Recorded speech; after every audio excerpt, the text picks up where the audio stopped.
Hello everyone, my name is Jmar Villanueva from BSED Science 1B, and welcome to today's presentation on communication.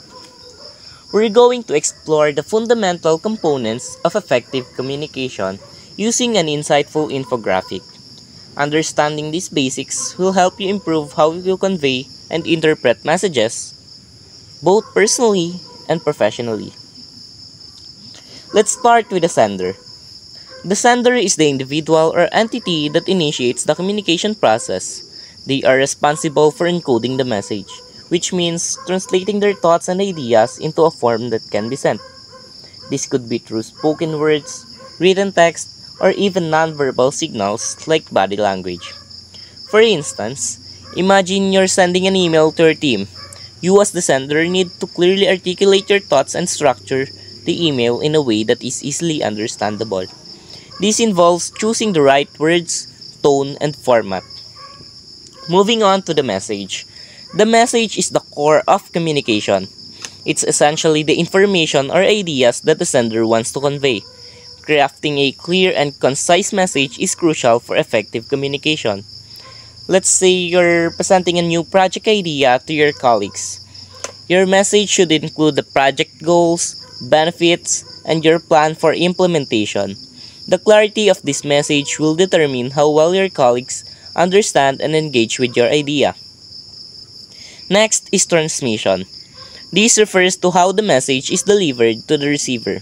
There are various channels you can use, such as phone calls, text messages, emails, videos, radio, and social media. Each channel has its own advantages and disadvantages. For example, emails are great for detailed information and documentation, while a quick text message might be better for urgent updates. Choosing the right channel based on your message and audience is key to effective communication. Now, let's talk about the recipient. The recipient is the person who receives the message.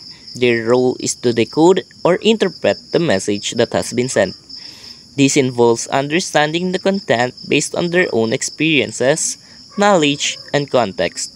For example, if you receive a text message about a meeting, you need to interpret the details and context to prepare accordingly.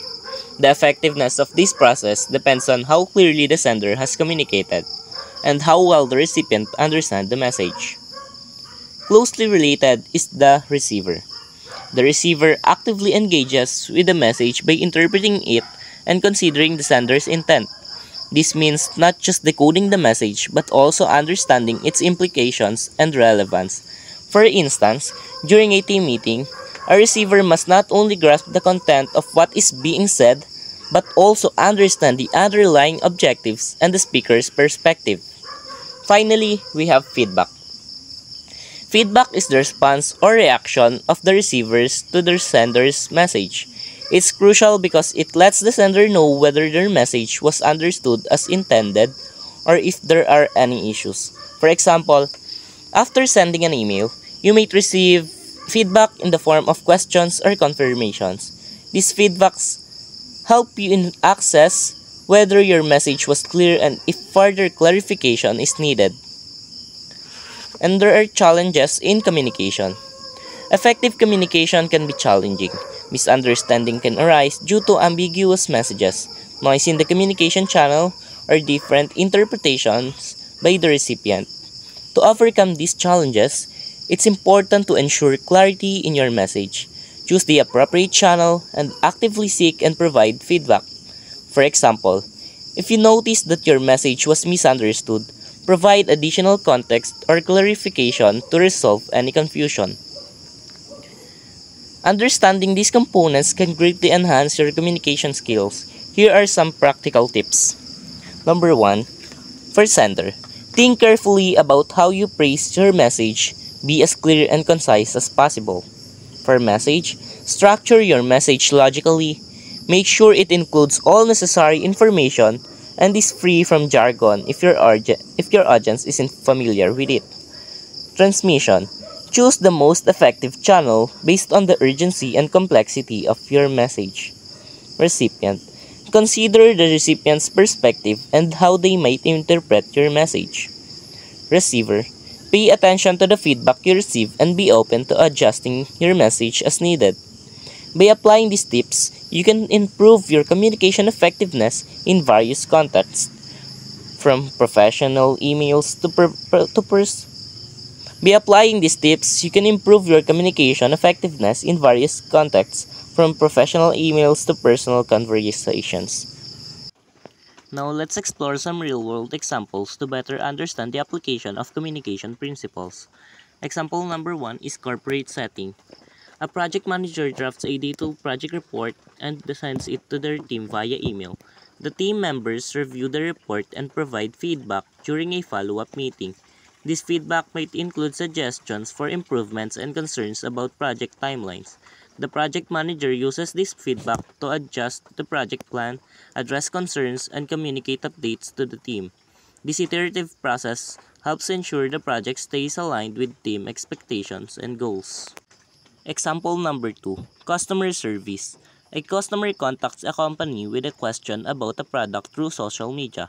The company's customer service team responds with a detailed answer or solution. The customer receives this information and might provide additional feedback or ask further questions. This interaction helps the company refine their service, address any issues, and improve customer satisfaction. Example number 3 is healthcare setting. After a medical consultation, a physician provides the patient with detailed treatment instructions both verbally and in writing. The patient reviews the instruction and may have questions or concerns. The physician encourages the patient to reach out with any follow-up questions, using their feedback to ensure the patient understands and can adhere to the treatment plan effectively. Example number 4, educational environment. In a classroom, a teacher assigns a project to students through a digital learning platform. The students complete and submit their projects online. The teacher reviews the submissions, provide grades and feedback, and the students receive this feedback.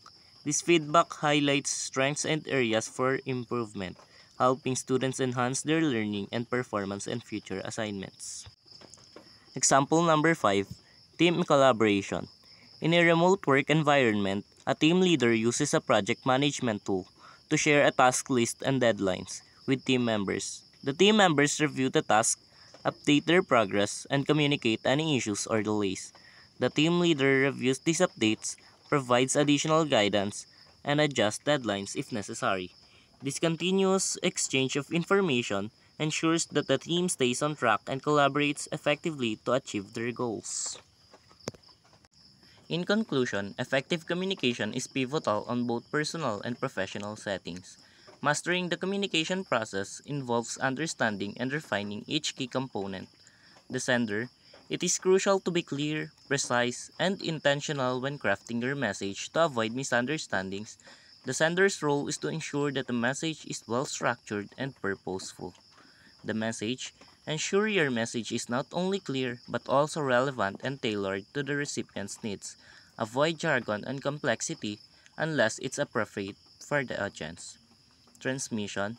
The method of transmission should align with the nature of the message and the preference of the recipient. Choosing the right channel, be it face-to-face, email, or another medium, can significantly impact the effectiveness of communication. The recipient. Active engagement and attention are critical. The recipient must be open to receiving and processing the information. This involves actively listening and being responsive to the message. The receiver. Interpretation of the message should be accurate. The receiver should strive to understand the message as it was intended and clarify continuously seeking feedback and adjusting your approach will help you become a more effective communicator. This is the linchpin of effective communication. Constructive feedback helps the sender gauge the impact of their message and make necessary adjustments. It also promotes continuous improvement and adaptation in communication strategies. Effective communication is not a one-time effort but an ongoing process of improvement. Regularly seeking and incorporating feedback, being open to change, and continually honing your communication skills are essential for success. By focusing on these elements, you can build stronger relationships, foster collaboration, and achieve better outcomes in all areas of your life. So, thank you for participating in today's presentation. I hope the insights shared have provided you with valuable strategies for enhancing your communication skills. Remember, effective communication is a journey of continuous learning and refinement.